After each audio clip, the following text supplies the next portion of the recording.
Hello, this is the voice of Kooky Hackett, and you're listening to the WEHO-SHE Transmissions, a show dedicated to going deep into an unsolved case involving multiple missing people in Los Angeles, referred to in the media as the Lost Ones, which recently got a whole lot more mysterious and weirder with the discovery of a journal that was left behind by a guy who was up close and personal with the latest crop of missing persons and continues to be a suspect in their abductions. As you listen, you'll hear me refer to this document as Mori's Logbook. In tonight's episode, I'm going to share something with you that the general public has never heard before. It's a recording made by one of the Lost Ones victims, Lili Merciades, a friend of mine and a popular podcast hostess. Lili made this recording just one day before she was violently abducted. But before we dive into that, I want to thank those of you who have reached out with your support after listening to the first episode, and especially those of you who've provided new leads and investigative theories. In a future episode, I plan to discuss some of those theories because, frankly, many of them are quite brilliant. In the meantime, please keep them coming. Your assistance and your input mean the world. And I also received some questions after last week's episode, 2 in particular, which I'd like to go ahead and address now. The first one is, what is the WEHO-SHE? My bad, I should have explained this the last time. WEHO-SHE is an acronym that stands for the West Hollywood Sect of Hawkshaw Esotericists. Here's a little background. You may remember in the previous episode I mentioned Lili's podcast, Numinoso, and how her superfans, myself included, used to refer to ourselves as the Lily Gilders. Whimsical and wacky or whatever. Yeah, well, so after her abduction, when we turned our focus and our energy toward finding her, we changed our name to something more befitting the serious nature of our new cause. We're not just fans anymore. This is way, way more than that. But it was Lili who came up with the name, West Hollywood Sect of Hawkshaw Esotericists. Well, kinda, sorta, it was Lili and another guy named Jerry, who we'll get into in a future episode. But if you've read Mori's Logbook, then you already know what I'm talking about. Anyway, it's a mouthful, I admit it, and I still haven't even defined it, so let me break it down. Hawkshaw is basically an old school slang term for a detective. You know, like a Gumshoe, a Seamus, a Private Eye, Sam Spade, Philip Marlowe, or for more contemporary examples, I guess you could think Veronica Mars, Rob Pattinson's Batman, or what's her name's Marty Hart and Rust Cole from True Detective. Hawkshaws, one and all. And an esotericist is pretty much what it sounds like. Anyone who studies esoteric knowledge or practices esoteric arts. Basically, if you're into mysticism or the occult or any kind of quote-unquote fringe ideas, anomalies, synchronicities, marvels, ecstasies, perturbations in the reality field, then you're probably in one way, shape, or form an esotericist.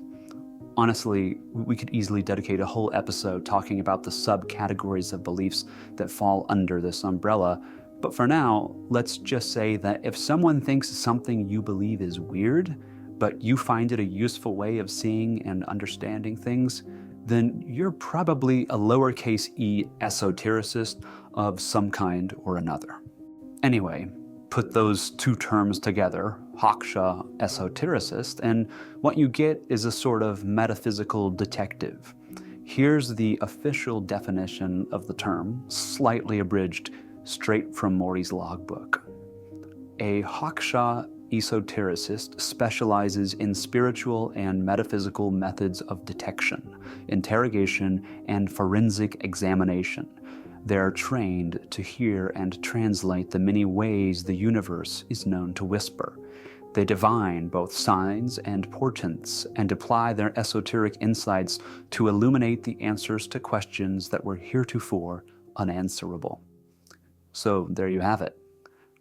Okay, so now that that's out of the way, second question. Who's this Michael Seagard person? Yeah, so I've gotten several messages, some, shall we say, a little heated, from folks who clicked on the link to Mori's logbook that we included in the show notes for the last episode, and I guess they rightfully expected, I don't know, like a giant text file or a PDF, and instead they found what appears to be a fiction novel for sale on Amazon, apparently written by a guy named Michael Seagard. So here's the deal. The WEHO-SHE collectively decided we needed to publish Mori's logbook and get it into the hands of as many open-minded people as we could as quickly as possible. But, number one, we were worried that nobody would take it seriously if we just slapped a big red "here's the real evidence" label on it and posted it on Reddit. We wanted some sort of official watermark of authenticity, an ISBN, a barcode, a price tag, a formal means of distribution. So that sort of leaned us in this direction of let's publish this thing. But number two, we also had to tiptoe around certain sticky legal considerations. Once you publish text that's labeled evidence or claim that it's evidence, then you start tripping wires that we'd rather not trip. Things like subpoenas and lawsuits and unwanted attention from certain law enforcement agencies. You get it. So we turned to an unpublished author, a guy named Michael Seagard, who is a friend of a trusted fellow member of the WEHO-SHE. And we asked him if he'd be our frontman, and he said yes. But that's all he is, a frontman, definitely not the author. And regardless of what it says on Amazon, Michael Seagard did not author this. I just want to be clear. This is Mori's logbook, 100% Mori, as it plainly says right there on the title. And if you think what I just said sounds sketchy, then I humbly suggest that maybe you're not paying attention, because in my estimation, a good 3/4 of what's published as fiction is anything but that. But again, that's probably a topic for a future episode. Bottom line, yes, it is Mori's real logbook, but it has to wear a fiction disguise in our world of late-stage capitalism and lawfare. Regardless of the packaging, though, the words inside are unchanged, apart from a handful of editorial footnotes and disclaimers. Anyway, that's why clicking on a link takes you to a so-called fiction listing, so go forth, read, and decide for yourself. Belief is a choice, and the choice is up to you. In the end, it may be the only real choice that we have. What to believe, I mean. Oh, and related to this being Los Angeles and all, we asked a couple voice performer friends to help bring the written text to life, which they graciously agreed to do, reading Mori's logbook from the first page to the last. So if you don't want to read it, you can also listen to the logbook. As always, the link is in the show notes. I'm just saying. So now that we've got that cleared up, I hope, let's talk about the real reason we're all here tonight. The Lost Ones, the LA Lurker, Mori's logbook, Lili's final podcast. Here we go. On the evening of October 2nd, 2019, Lili Merciades and her partner, Mig Cervantes, drove to Devil's Gate Dam in Pasadena, about a dozen miles northeast of Los Angeles. No one saw them arrive, and no one saw them leave. But the following morning, when it was discovered they hadn't returned home, Lili's cell phone was found at the scene, and according to reliable sources, there was a video on the phone that showed Lili and Mig being violently assaulted by a large, pale man inside a drainage tunnel beneath the dam. This video has not been released to the public, but Mori, who found the phone and watched the video when he and his neighbor, Sophie Silver, went looking for Mig and Lili, provided a detailed description of the video in his logbook. Now, the reason Mig and Lili went to Devil's Gate in the first place is related to a private podcast episode that Lili had published behind the Discord firewall several hours earlier. In this recording, she talks about a new topic that had piqued her interest, which she hadn't spoken of before, the LA Lurker.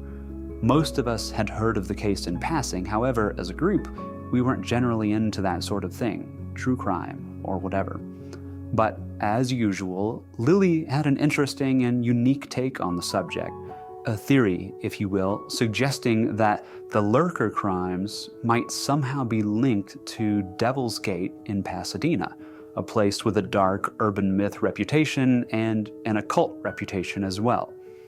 At the end of this recording, you'll hear Lili ask her listeners, that would be myself and at the time the other Lili Gilders, now the WEHO-SHE, she asks us to help her investigate this theory. She wanted to know if the rest of us saw what she saw, if we sensed what she sensed, or if we thought she should just drop it and move on. Obviously, and as usual, Lili was onto something. It's not a coincidence that within 24 hours of posting this seemingly random theory that it actually manifested in the real world, and Lili was abducted, Lurker style, from Devil's Gate, no less. Anyway, enough throat clearing. Without further ado, here's Lili's last recording. As we listen, I'll chime in along the way to provide additional color commentary and a little extra context.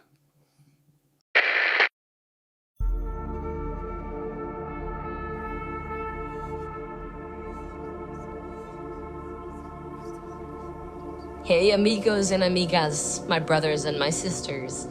This is Lili coming at you off schedule and behind the scenes from the Botanica Alegua in West Hollywood. Today's pod's not for everyone, which is why I'm posting it exclusively on the private Discord server. This one's for your ears only, fam, because I'm in need of your assistance. But before I name the favor, I want to tell you a true story about something going down right here, right now, in Los Angeles County. The story goes like this. It's the morning of July 13th. 2019, and Jessica Mayhew is out walking her dog in Arcadia, California, when she finds a memory card on the sidewalk. You know these memory cards, the kind they use in digital cameras? Right, so Jessica picks it up, she takes it home, and she does what lots of us would probably do if we were in her shoes. She connects the card to her computer to take a little look-see at the photos.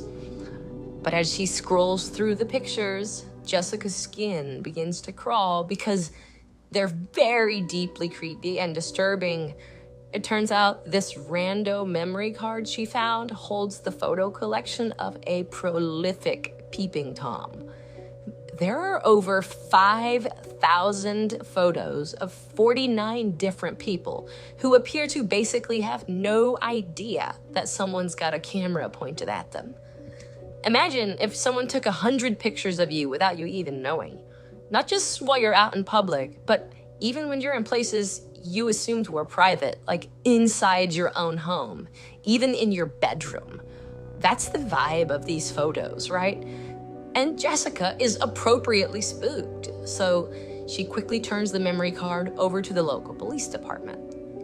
In a news report that ran in the San Gabriel Valley Tribune several days later, Jessica gives a colorful description. I'm going to read it to you now. Here's the quote. A few of them appeared to be professional headshots, fashion photo poses, that sort of thing, but most of them were pictures of younger people, primarily young women, often less than fully dressed, if not totally exposed, taken from angles and perspectives that suggest the photographer was spying on them. When asked if she could provide specific examples of any particular photos, here's what Jessica told the reporter. One young woman was sitting by a swimming pool. Another one was watching television. A teenage girl who seemed to be asleep in her own bed. A woman scrolling on a phone. A man sitting in his car at a traffic light. A woman walking her dog, someone out for a jog, people having coffee, eating lunch at a cafe, totally oblivious of the camera. The most disturbing ones were of a woman in her bedroom in her nightgown, taken through a crack in the door. And Jessica says, it was like the photographer was in the house right there, but she had no idea. It gives me the creeps just thinking about it. Okay, you may be wondering why this situation made the papers. I mean, it's not like perverts are uncommon in this city, for sure. But when these photos land on the desk of LAPD Detective Richard Easton, to his credit, he does more than just shake his head and carry on.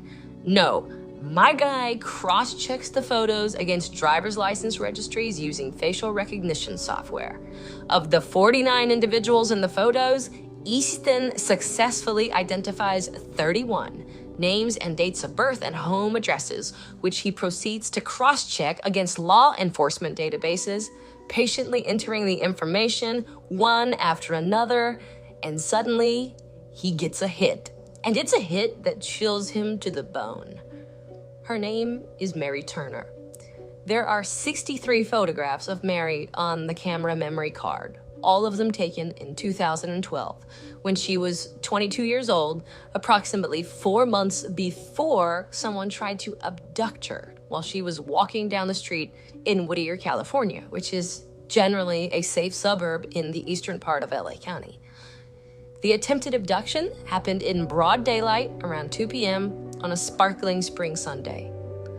According to the Whittier Police Department, a large man wearing a black ski mask and black leather gloves jumped out of the back of a white van just as Mary walked past it on the sidewalk. She never saw him coming. The big dude brought his fist down hard on top of her head, and Mary dropped, stunned. He then began to drag her toward his van. Fortunately for Mary, Robert Wilson was walking his Rottweiler on the opposite side of the street as all of this was going down. And Robert's an ex-Marine, a Semper Fi, do-or-die kind of guy, so he rushed over with his big dog to rescue this poor girl. And while Robert and the large black-masked dude were going at it, Mary regained her wits enough to run into a nearby shopping center, thank God.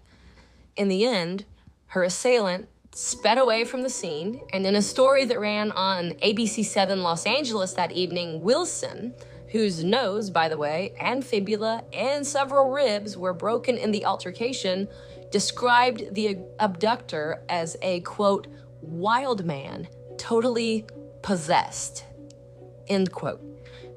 During the struggle, one of this big dude's gloves was torn off, and Wilson said the suspect had the number 156 tattooed in big black numbers on his left hand.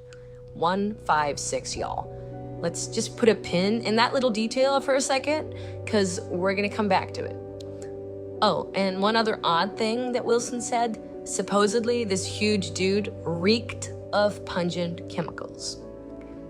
Okay, so back to Detective Easton. He sees this photo and he's gooped because 7 years have passed. 7 years and poor Mary's abductor has been neither identified nor captured, and now here's Easton holding 63 intimate, voyeuristic photos of her that were taken a few months before that person tried to nab her. Like, first, somebody watches her, scratch that, stalks her, then somebody tries to swipe her? Bro, it's not even a long shot to suggest that whoever took these pictures is the same person who tried to kidnap her. So, my guy Easton, he keeps going, right? He keeps entering names and DOBs into the law enforcement database, and when he's finished, he has 6 more matches.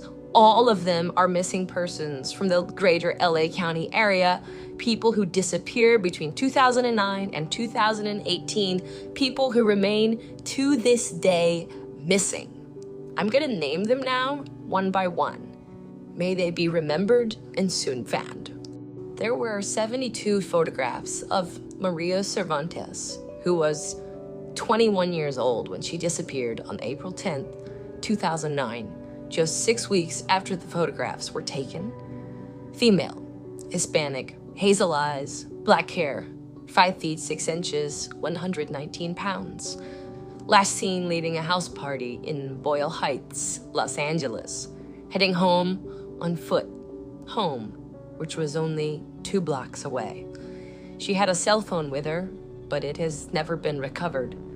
Several of the photos look like they were taken from a parked car on the very same street she was last seen walking on the night she disappeared. Next up, 117 photographs of Carly Geyer, who was 19 years old when she went missing on May 11th, 2012, approximately 3 months after the photographs were taken. Female, white, blue eyes, brown hair, 5 feet 7 inches, 110 pounds. Last seen walking to class on the Ventura College campus in Los Angeles County. Poof, gone, vanished. After that, 90 photographs of Juliette Pascal, who was 27 years old when she went missing on July 12th, 2014, approximately 1 year after the photographs were taken. Female, white, brown eyes, brown hair, 5 feet 2 inches, 120 pounds. Last seen leaving a bar in Sherman Oaks, Los Angeles County. Her vehicle was found several hours later in an Encino residential neighborhood with the engine running and the hazard lights still on. Her phone and purse were in the vehicle, but Juliette was never seen again. Then we have 126 photographs of Jamelia Garnett, who was 23 years old when she went missing on March 16th, 2015, approximately 6 months after the photographs were taken. Female, black, brown eyes, black hair, which was worn in shoulder-length dreadlocks with an Ankh tattoo on her right thigh. 5 feet, 5 inches, 155 pounds. Last seen waiting at a bus stop near the 200 block of West Woodbury Road in Altadena, California. She never got on the bus, and she has been neither seen nor heard from since. Next up, 63 photographs of Raymond Rickman, who was 22 years old when he went missing on April 13th, 2017, approximately 9 months after the photographs were taken. Male, white, brown hair, blue eyes, 5 feet 8 inches, 165 pounds. Last seen getting into a dark-colored Lexus at approximately 1:30 a.m. outside his apartment in Hermosa Beach, Los Angeles County, California.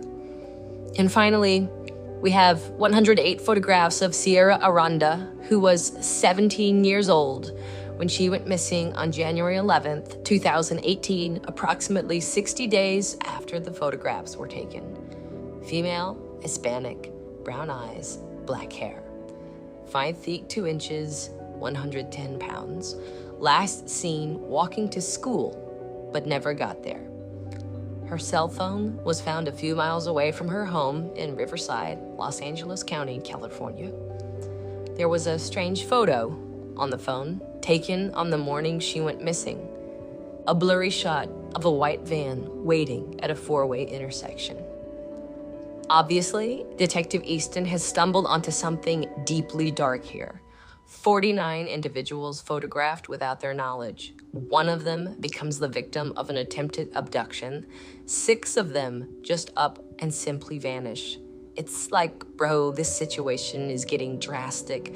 Every case is unsolved, and until now, none of them had been even remotely connected. And that's how a serial stalker/abductor slithers into the consciousness of 10 million Angelinos. The media calls this guy the LA Lurker, but where he takes his victims and what he does with them and whether they're still alive out there, possibly being held captive, no one knows the answers to these questions. I could go on. I could tell you about the steps police have taken to notify the individuals in the photos. Imagine that phone call. Yes, ma'am, we have reason to believe that you have been and may currently still be stalked by a serial abductor. No, thank you. I could also give you details about how police have found zero connection between these people, which would have been the ideal way to narrow the field of the investigation, except nada. They find nothing. I could talk about certain sketchy clues that ended up going nowhere. I could describe the security camera footage that captured a certain shady suspect in the background. I could take you through all kinds of timelines that don't add up, all sorts of things to make you scratch your head. But this is not a true crime podcast.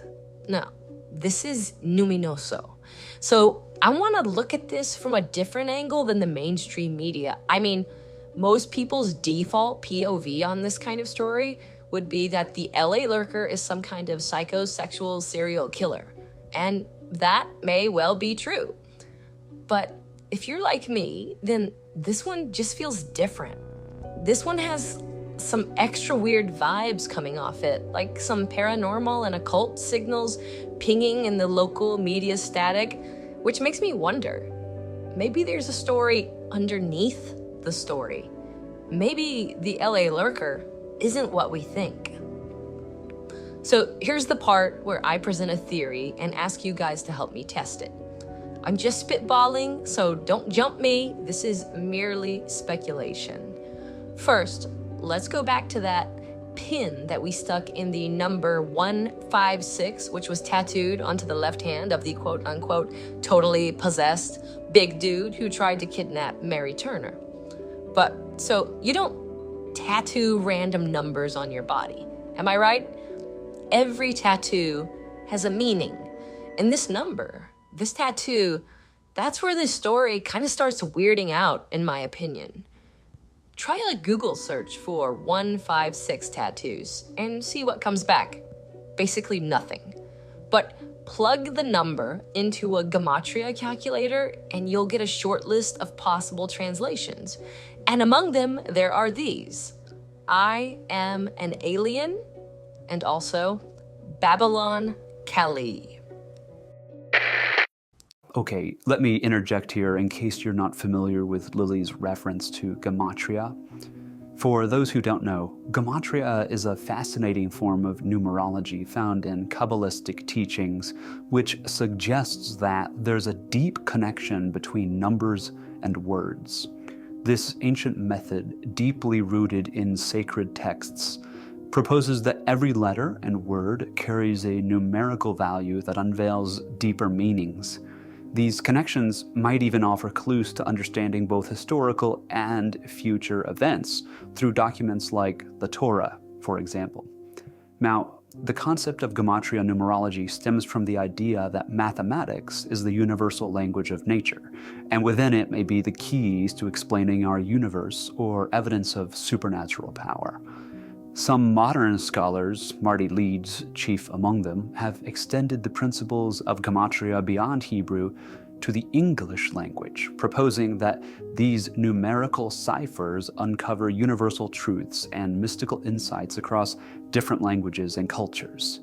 Now, this is relevant not only to what Lily's about to talk about as she speculates about the potential meaning of the tattoo on the left hand of the man who tried to abduct Mary Turner, which is arguably the only identifying mark we have for the LA Lurker, but it also bears mentioning that at the time Lily recorded this, she and her friends had recently discovered a certain 33-digit number that they called the etheric coordinates.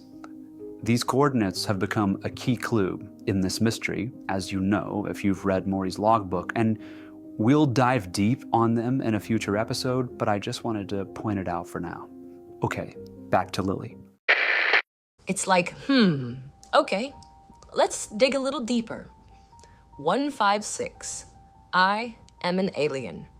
Yeah, you actually kinda are, bro. There's definitely an alien abduction vibe here. All these people disappearing into thin air. Except aliens don't wear masks and haul their victims into the back of white vans. Well, except for in the movie Under the Skin, as someone recently reminded me. If you haven't seen it, it's about an alien entity disguised as Scarlett Johansson who lures men into a liquid abyss. Great strategy for luring men, by the way. Look like ScarJo, I'm just saying. But it's just kind of a weird synchronicity, don't you think? People vanishing and the abductor drives around in a white van and has I am an alien tattooed onto his hand? But let's look at the other possible meaning. 156, Babylon Kali. I know most of you already know this, but in the magical system of Thelema, Babylon is a spiritual entity also known as the Scarlet Woman, the bride of chaos, our lady of the abyss, the mother of harlots and abominations of the earth, or, as Aleister Crowley himself once put it, the true mistress of the beast. Now, Babylon is the Thelemic equivalent of Kali, the dark Hindu goddess of time, doomsday, and death, and there are other mystery schools out there who call Babylon the goddess of the liminal point, the goddess of the underworld, even the warrior goddess of vengeance. I know a lot of Philimites consider Babylon an archetype for the womb of life, but me, I'm not so sure because, all those names, they seem to paint a different picture. They're kind of the opposite of the womb of life, at least in my humble opinion. But let's keep scratching at it. 156, I am an alien. 156, Babylon Kali. Is it one or the other or both? Some of us believe that aliens and spiritual entities are different names for the same thing. So damn, there are a lot of different paths that we could take here, right? It's like the weirdness is exponentially multiplying. So I decided to dive headfirst into the Babylon rabbit hole. Okay, sorry, but I want to pause again for a moment. This is, after all, a podcast that's about really digging deep into the clues that have been left behind, and I think Lili's podcast is an important one that deserves even more explication that she has provided herself. Okay, so let's go think about this. Lili has selected two potential interpretations of the 156 tattoo, one alien, the other darkly spiritual, and she has, in classic Lili fashion, begun to merge them into one. I want to elaborate on the spiritual aspect of the number before talking about the alien perspective, because 156, as it turns out, is a loaded occult number with several important archetypal concepts encoded in it.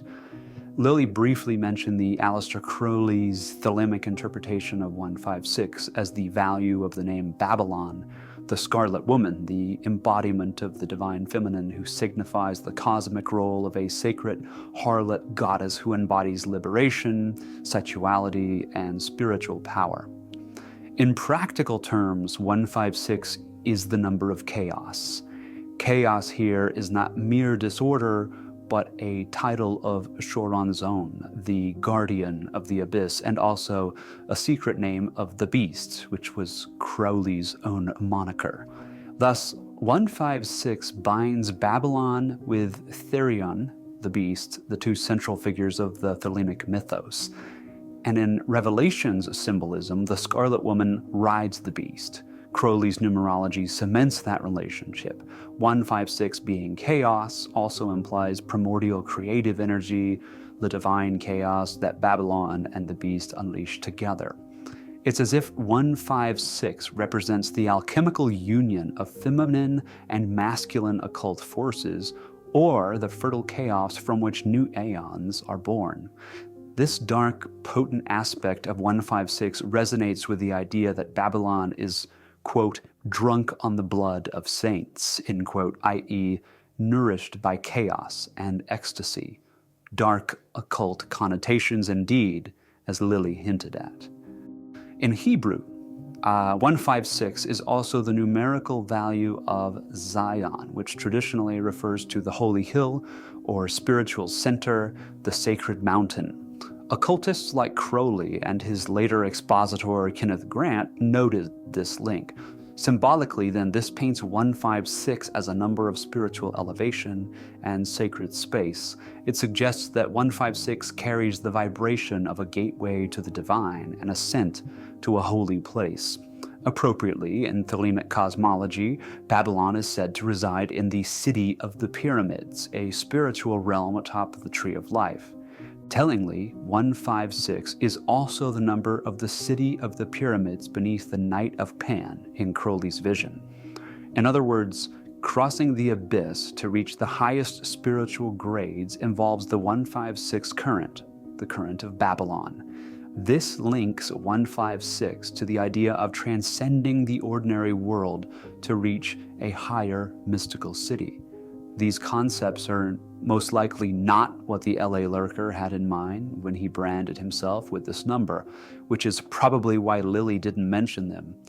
They're worth pointing out, however, if for no other reason than to illustrate the many tentacles of meaning that can be gleaned from just 3 digits. As another case in point, in ancient Egyptian calculation, 156 corresponded to Senru, a term for the summer solstice, specifically the day on which the eye of Horus, the moon, was full and the year's cycle completed. I would also point out that Mori, in his logbook, writes about encounters he had with a one-eyed homeless man named Horus, spelled differently, but This has caused some of us to pause and consider the potential elusive correspondence. More on that topic in a future episode. I'll also point out that 156 appears in the Enochian magical system of Dr. John Dee. Each elemental tablet in Enochian magic is said to consist of 156 pockets or sections on each of its 4 sides.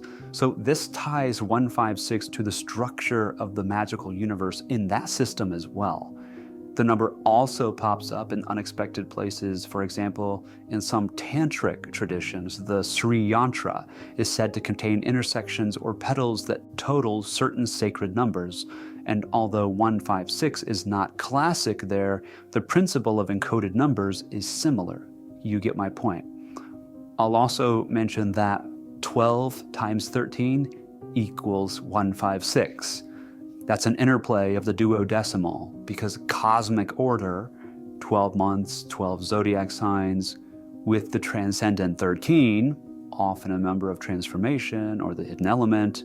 So the 12 and the 13 interplay reinforces 156 as a number of going beyond the complete set to a new cycle, again resonating with Babylon as the harbinger of a new aeon beyond the existing order. So, like I said, 156 is a loaded occult number. Through gematria and symbolism, it links to the goddess Babylon and her qualities of sexual mysticism and sacred power. It carries Kabbalistic resonance of Holy Mount Zion and the City of Pyramids, hinting at exalted spiritual states. It encodes the union of opposites, Scarlet Woman and Beast, Scorpio and Capricorn, chaos and order, necessary for magical transformation, and it echoes ancient designations of time and space, the Egyptian year, Enochian tablets, etc. Across cultures, the theme is consistent.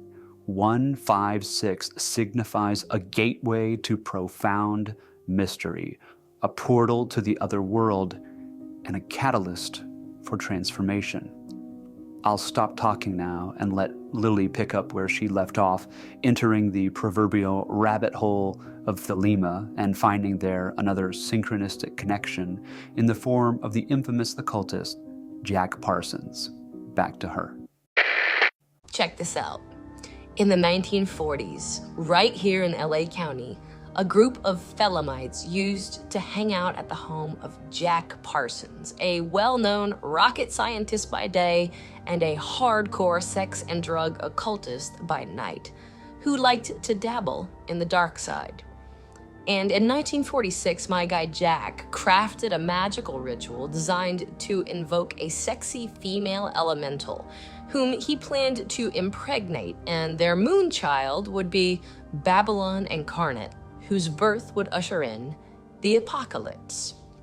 Or something like that. I mean, the whole thing is kind of vague and hazy, but the story goes that Jack conducted the first phase of his multi-day ceremonial ritual in the dry creek bed of a canyon basin called the Arroyo Seco in Pasadena, making his invocations at the foot of the dam there known as Devil's Gate, named after a nearby rock formation that resembles the face of a horned demon. Devil's Gate. What better place to invoke an elemental spirit, am I right? I'll tell you why else Devil's Gate would be a perfect place to invoke an elemental spirit. There is a lot of local indigenous lore about the Arroyo Seco being a cursed place and a portal for malevolent spirits. So, For several days, my guide Jack went down to Devil's Gate, where he chanted incantations and drew occult symbols in the air with his magic dagger, and dripped animal blood on runes and repeatedly masturbated over virgin parchment paper. All of this under the watchful eye of the demonic rock formation. At one point, Jack wrote that the types of invocations he was making were, quote, liable to produce dangerous side phenomena and sometimes permanent haunting in the area where they're repeated. But Jack was reckless. He was desperate for proof. He wanted something, anything, to happen. The scientist in him demanded empirical evidence that all this magic with the case stuff was legit and not just woo-woo wishful thinking. But the truth is that half the time, Jack Parsons did not know half the hell what he was doing. Okay, I want to interject here again. You have to remember, Lili was addressing her hardcore fans when she recorded this. People she knew were already pretty familiar with Jack Parsons, if not deep experts. So she packs a lot into a small space. But for those who were like, huh? I thought it might be worthwhile to fill in some details.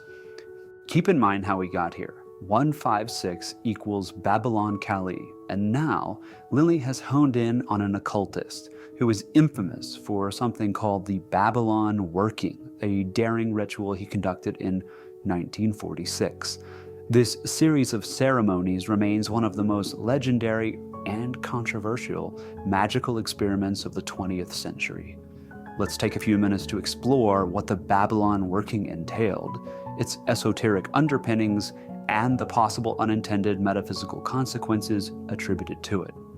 We'll also examine how it connects to Aleister Crowley's Thelema and why figures like Babylon and Kali are often mentioned together in this context. First, an overview of the Babylon Working.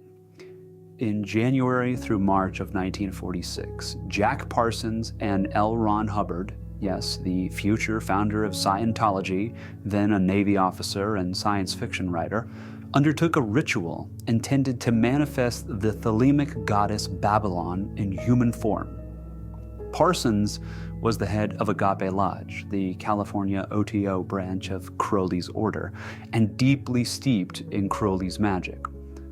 The Babylon Working's goal was essentially to incarnate Babylon, the Scarlet Woman of Thelema. In Parsons' own words, he sought an elemental woman who would serve as the vessel for this goddess.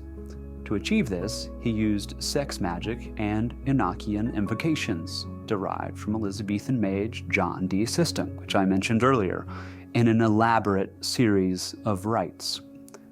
Parsons began the working with a first phase in 1945, performing repetitive rituals over several nights. For the record, there are rumors, but no hard evidence, that this first phase was conducted in the vicinity of Devil's Gate in Pasadena. But supposedly Jack would perform Enochian invocations, reciting calls and mantras while engaging in symbolic sexual acts, famously masturbating onto magical tablets as offerings, as Lili mentioned. Hubbard acted as his scribe, recording any psychic impressions or visions that occurred. The two men reported dramatic phenomena during these rituals: whirlwinds, electrical outages, poltergeist activity, ghostly apparitions, and strange lights in the sky. Parsons noted at one point a brownish yellow light rising, and he said he felt a sudden force knock a candle out of his hand, which he took as a sign that something or someone had answered the call. A few months later, in 1946, Parsons and Hubbard traveled into the Mojave Desert for the climax of the Babylon Working. There, under the night sky, Parsons performed a final ritual to formally summon Babylon. And at a certain point, he declared the ritual complete, sensing that the invocation had succeeded. Upon returning to his home, known as the Parsonage in Pasadena, Parsons was astonished to find Marjorie Cameron, a young red-haired artist, waiting there. She had arrived of her own accord while he was out in the desert, and Parsons immediately believed that Cameron was his elemental, the physical woman embodying Babylon that the rituals had called forth. Conveniently, she was willing to get involved with Parsons, and in the second phase of the working, which took place in March 1946, Parsons entered a passionate sexual relationship with Cameron, with ritual practices layered into their lovemaking. She took on the role of the Scarlet Woman in his magic, and while Hubbard continued to assist on the sidelines. During this period, Parsons wrote Liber 49, the Book of Babylon, a text he claimed was dictated to him by the goddess, effectively a channeled fourth chapter to Crowley's Book of the Law. Parsons was convinced that the Babylon working was a success. He had summoned the goddess into Cameron, and a new epoch would eventually be born from their union. Anyway, this is useful context for us as we prepare to go where Lily's going with all this next. Let's go back to her now as she explains why, in her opinion, Jack Parsons' magical endeavors may have had unintended and disastrous consequences. Case in point, in 1952, he died after literally blowing off his arm and half his face in an accidental chemical explosion at his house. It's like, fuck around with mercury fulminate and see what happens, Jack. People heard the blast a mile away. My guy was passionate, no doubt, a hardcore seeker like we all are, which is why I love him and I sympathize, but the dude was criminally careless and clearly did not comprehend the powerful forces he spent his life trying to wrangle, whether chemical or alchemical. And that goes for the magic work he did at Devil's Gate too. His ritual did not have the effect that he intended. Jack wanted to invoke an elemental so he could impregnate her, but what he actually did was screw the rest of us by setting off a psychic blast that opened up, in Devil's Gate, an otherworldly channel. Yeah, sorry to interrupt again, but I want to flesh this out a little. So, while Parsons believed he succeeded, at least initially, notably no literal child was born, but he took the spiritual results seriously, the Babylon Workings legacy took on a life of its own. Occult lore and urban legends suggest that Parsons may have opened a doorway he could not fully control or close. For example, researchers have noted that the 1946 to 1947 period marked the beginning of the modern UFO era, almost immediately after the Babylon working. In 1947, less than a year after Parsons' ritual, came Kenneth Arnold's famous flying saucer sighting, which was June of that year, 1947, and the Roswell incident was in July of 1947, events that ignited widespread reports of UFOs. Aleister Crowley himself died in December 1947, almost as if the old guard passed the torch in that potent year. One fringe theory posits that Parsons and Hubbard ripped a hole in reality during the Babylon working and inadvertently let in something otherworldly. Crowley had earlier, way back in 1918, performed the Amalantra working, attempting to summon entities he claimed, as a result of that, to have contacted an intelligence named Lamb that resembled the now classic gray alien. Occult tradition holds that these workings might have progressively opened a dimensional portal. As one commentator put it, was a portal indeed opened by these men's invitations? I believe so. And then noted the time of Crowley's 1947 death and the UFO wave. So the speculation is that the Babylon working blew open the veil between worlds, ushering in an era of strange sightings, alien encounters, and perhaps a surge of chaotic energies affecting humanity.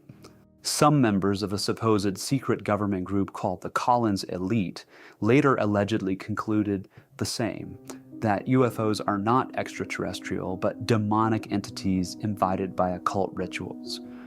I know I probably don't need to remind you, but the number 156 not only equals Babylon Kali, but also I am an alien. As Lily might say, I'm just saying.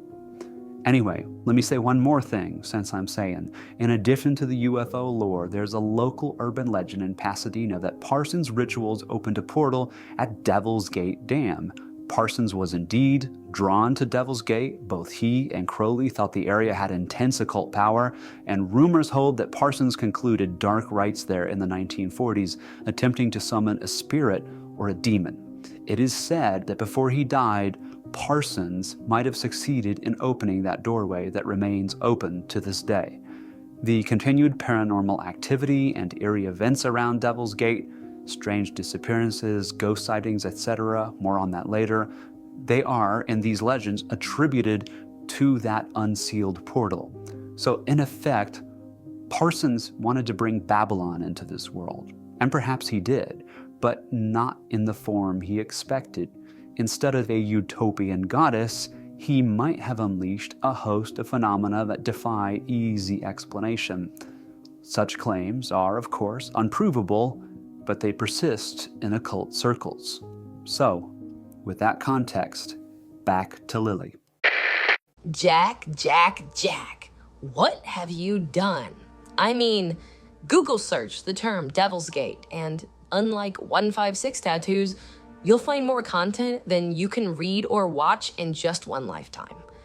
I should mention that the demonic rock formation is located right beside a gated concrete tunnel that leads into the bowels of the dam. And there are tons of online videos from wannabe paranormal investigators, ghost hunters, and urban legend chasers who have gone out there to explore. You'll see grainy videos of shadowy apparitions. You'll see REM pods popping off. You'll see spirit boxes sputtering cryptic warnings, evidence of rituals. There's like burnt Bibles and culty graffiti art and altars with the bones of tiny animals. YouTubers claiming something scratched them or touched their hair, recordings of death metal growls, one psychic chica saying that a ghost came to her in a dream and showed her images of severed heads inside the tunnel. There are all kinds of stories about the nearby 150-foot-high Colorado Street Bridge that spans the Arroyo, which the locals call Suicide Bridge on account of the dozens of people who've jumped off it over the years, including one woman who pitched her infant daughter over first. I mean, the ground down there has gotta be a total echo chamber of psychic trauma, right? Oh, and get this. There's a story from 2011 about some dude out for his daily dog walk or something near the dam who says he heard a sphincter shrinking shriek and looked up to see a bone-white, gaunt, deformed human kind of creature with large white bat wings scaling up the side of the dam. So I'm like, bro, what is going on at Devil's Gate? And sure, it is the internet, so yes, I take all those stories with several very large grains of salt. But it's not so easy to dismiss the reports of missing children from the area. In 1956, Donald Lee Baker, 13, and Brenda Jo Howell, 11, vanished while riding bikes together there. In 1957, Tommy Bowman was hiking at Devil's Gate with his family when he ran ahead of them and also suddenly vanished. 1960, Bruce Kremen disappeared. None of those 4 kids were ever seen again. So, yeah, Jack, I'd say your invocations definitely generated dangerous side phenomena and a permanent haunting in the area. It's like, thanks, bro, for opening La Puerta del Demonio. Okay. So, as Lili has made it abundantly clear, Devil's Gate Dam in Pasadena is a nexus of high strangeness and has a reputation as one of LA's most haunted sites. But she just touched the surface of it. Before I play the rest of her recording, I want to give you some more details about the dam's uncanny history, including paranormal activity, significant events, and indigenous legends. Let's not forget, this is the place where Lili and her partner Mig were recently abducted. So, Devil's Gate Dam sits at the mouth of a narrow canyon in an area called the Arroyo Seco in the foothills of the San Gabriel Mountains in northwest Pasadena. It was constructed in 1920 as Los Angeles County's first flood control dam. It takes its name from a distinctive natural rock outcrop beside it that resembles the profile of a horned demon when viewed at certain angles, which frankly, I can't quite see, but I guess I kind of get it. Anyway, this sinister-looking devil's head formation did strike early settlers as an ill omen, and so they christened the site as Devil's Gate. But you know, long before the dam or the stories about Jack Parsons, the local Native American tribes of the Gabrielino Tongva regarded the Devil's Gate area with fear and reverence. And according to their local folklore, they believed this canyon was a gateway to the spirit realm, a place where the veil between worlds is thin. They considered the area haunted, or at the very least inhabited by tricksters, and they warned people to stay away.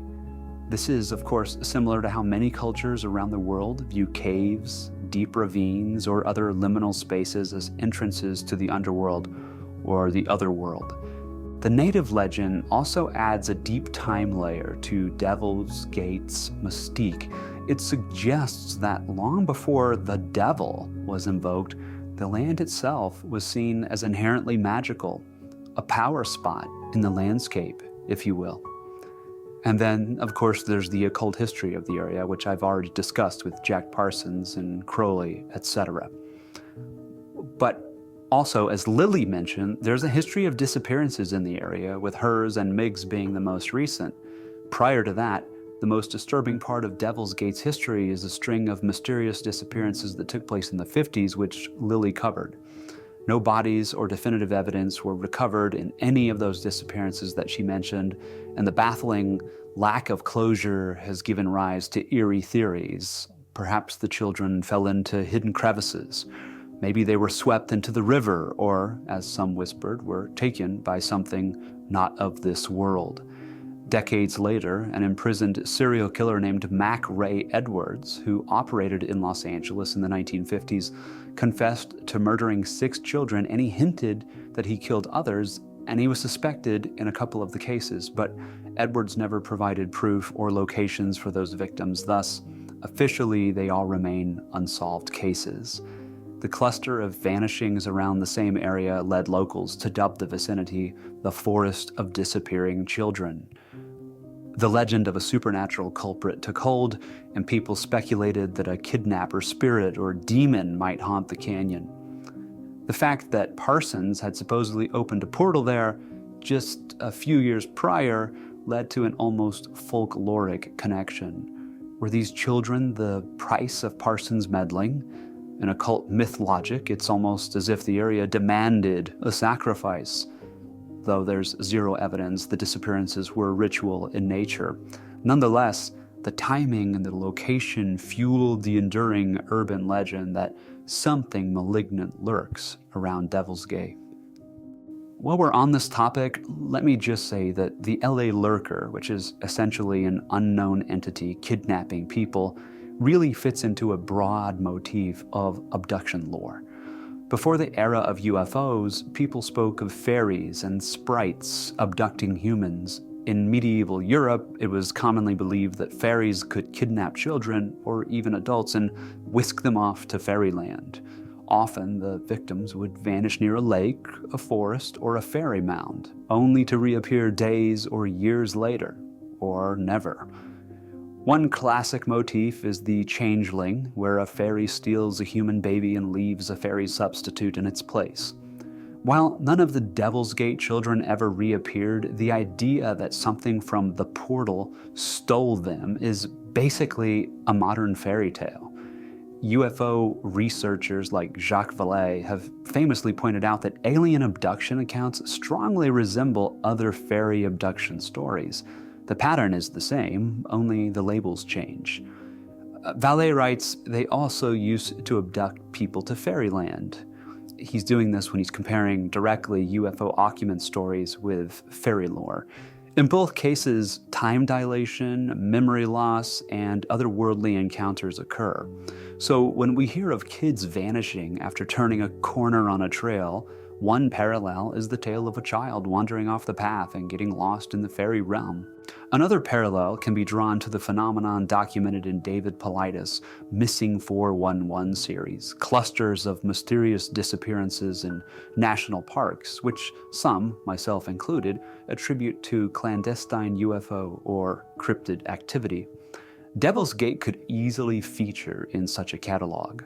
We also have cross-cultural boogeymen in Latin America. Besides La Llorona, there's El Duende, a goblin said to lure kids into the wilderness. And in parts of Southeast Asia, there are forest spirits that abduct travelers who don't ask permission to pass. The common thread in these concepts is that of being taken by non-human forces. And so whether we call them demons or jinn or fairies or aliens just depends on our culture. In Parsons' case, he might have thought he was summoning an angelic being, Babylon, but maybe instead got a trickster jinn. Like Lili said, some ufologists speculate that what we call aliens could be the same class of beings earlier ages called demons or spirits, just wearing a sci-fi mask.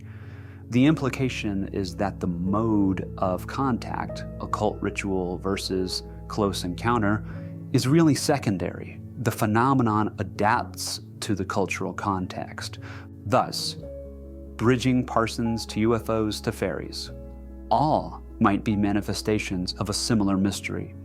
This perspective was famously explored by John Keel and others who used terms like ultra-terrestrials to denote a one-size-fits-all entity behind folklore and UFO experiences. Anyway, bottom line, remember 156 equals I am alien. Finally, it's worth noting that apart from the missing children, Devil's Gate Dam has accumulated a cornucopia of paranormal reports over the years. Visitors, especially thrill-seeking teens and ghost hunters who venture there at night, have described a palpable feeling of dread or oppression near the dam. Common claims include seeing shadowy figures or apparitions, hearing disembodied voices or unexplained screams and whispers, and experiencing sudden cold spots or surges of fear for no obvious reason. The Arroyo Seco's wooded areas around the dam are dark and maze-like, easy to get disoriented in after sunset, an environment that's ripe for getting spooked. But even seasoned paranormal investigators attest that Devil's Gate exudes an unusual energy. Some have photographed orbs and strange mists that they believe indicate spiritual presence. There are stories of satanic graffiti and remnants of occult rituals being found in the tunnels by the dam, pentagrams, burnt candles, small animal bones, and so forth. All of this suggesting that modern-day practitioners might be drawn to the site to, quote, tap into its vibe, thereby adding to the lore. In recent decades, there are even reports of UFO sightings in the area, which interestingly circles back to the idea of a portal. Additionally, only a short distance down the Arroyo is the Colorado Street Suicide Bridge, notorious for its hundreds of suicides during the 1930s. As Lili mentioned, the entire Arroyo Seco area, from Devil's Gate through that bridge, has a reputation as a dark corridor of hauntings in Pasadena.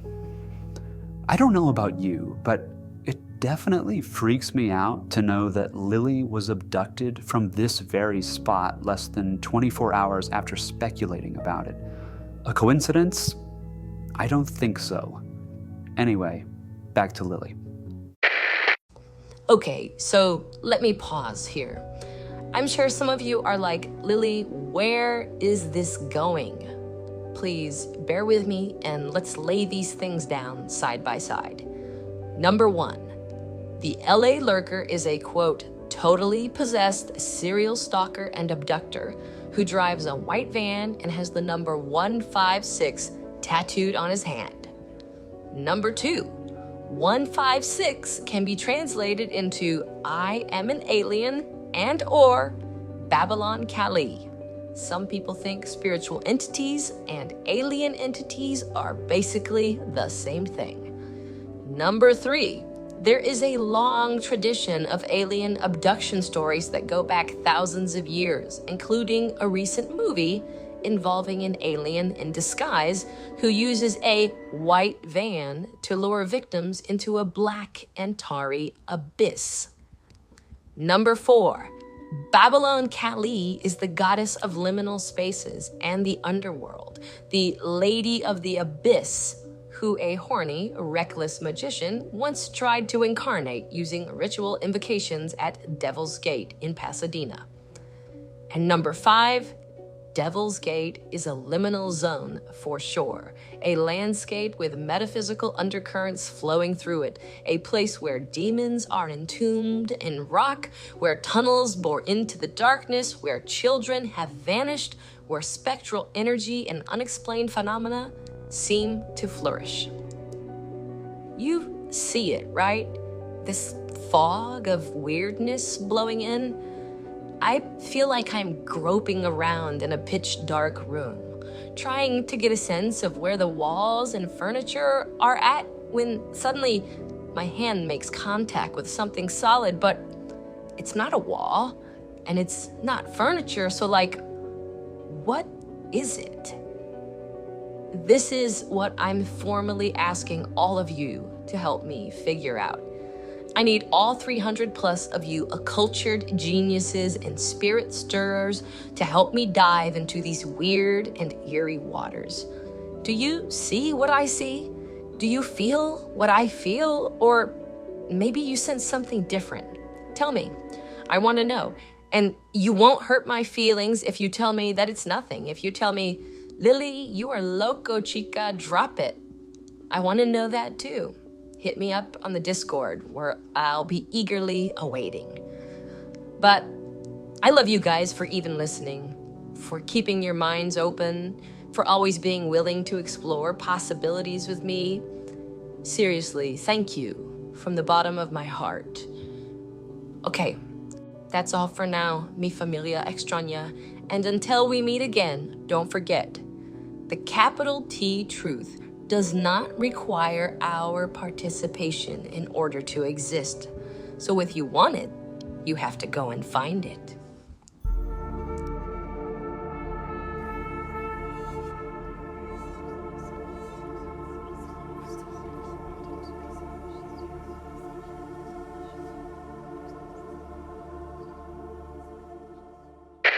And that's Lily's final recording.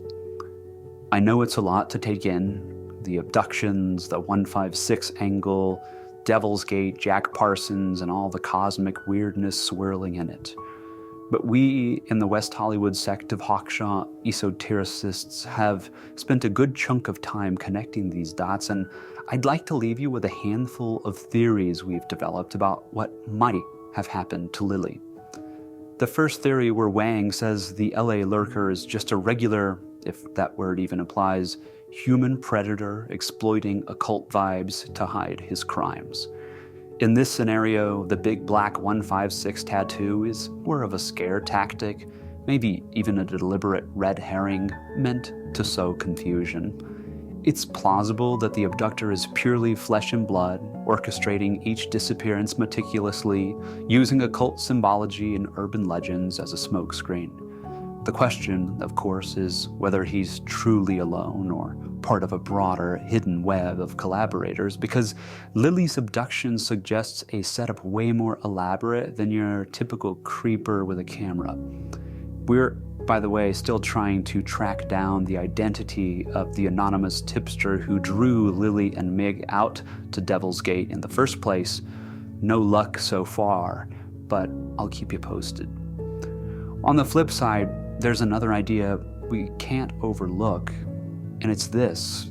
Maybe this is an actual occult group, some sort of secret offshoot of Crowley's OTO that's been continuing Jack Parsons' Babylon rituals in the shadows, or some weird perverted variation thereof.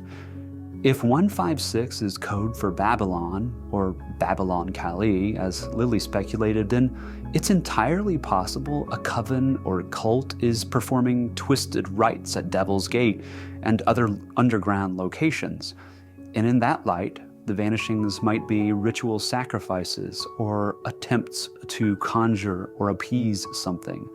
If Lili was starting to suss them out, whoever they are, they would have every reason to silence her.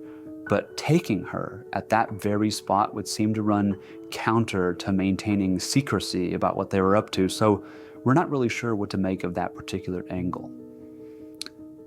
Let's talk about this other one though. So we have to wonder if the LA Lurker, I'm gonna say it, is this something beyond human? Could 156 also read as I am an alien because the figure behind these crimes is literally an alien or some sort of interdimensional entity? I know it sounds wild, but we've seen enough references to UFOs and bizarre portal phenomena at Devil's Gate to keep this option on the table. Witness accounts describe someone pale and chemically pungent, almost superhuman. Some older traditions say that when you open a doorway, like Parsons may have done, all kinds of things can wander in and also out, which might explain why the missing persons seem to completely disappear. Finally, there's a possibility that it's all of these to some degree, a hybrid scenario where you've got a very real human abductor who's tapping into genuine supernatural forces.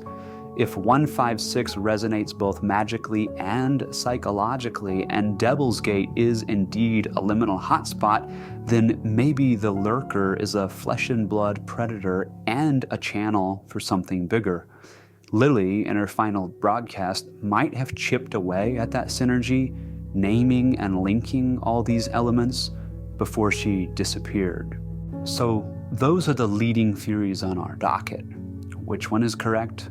Maybe none of them, maybe all of them. The only thing we know for sure is that Lili's last words weren't idle speculation. She had something cornered, and that something came out of the darkness, and it took her. If the LAPD would release what Lili reportedly caught on video that night, we might be able to make more sense of this. But, of course, they haven't. So, if any of you listening have new leads or ideas, if you've had strange experiences of your own at Devil's Gate, or if you've run across references to 156 in unexpected places, please share what you got. Post your comments or drop me a DM on X directly. You can find me at Kooky Hackett, one word. Every single clue might be the key that cracks this case wide open, because whether the Lurker is human, inhuman, or some twisted mix, we intend to keep digging until we bring our friend home, and hopefully the rest of the lost ones with her. I'll end by saying this. As important as these clues in Lili's final recording are, there are even more important ones that we've not yet even begun to unpack. I'm referring to the hundreds of clues contained in Mori's logbook, which the police have also tried to keep out of the public domain, but Mori threw a wrench in that when he sent a copy of the logbook to the WEHO-SHE before he breathed his last. Now that we've laid the groundwork for the case of the LA Lurker and the lost ones, thanks to Lili's recording, it's time to start turning our focus to the version of events described in Mori's logbook. As I mentioned at the top of this episode, you can grab your own copy of the logbook if you're inclined to do so and you want to do your own reading or your own listening. As always, links are in the show notes. But if not, no worries. I'll be playing relevant excerpts from the audio version so you can follow along that way as well. So in the next episode, I'm going to introduce you to Miles Mori Morhart, and I'll share the details about one aspect of his story that has caused a lot of folks to conclude that he was a mentally ill person. You see, Mori claimed to be in contact with someone who exists in another space-time, a man named Jerry, whose voice Mori could hear inside his head. But we at the WEHO-SHE do not think that Mori had a mental illness. We believe Jerry is real. More on that next time. Until then, thanks for listening. For now, this is the voice of Kooky Hackett, sounding off.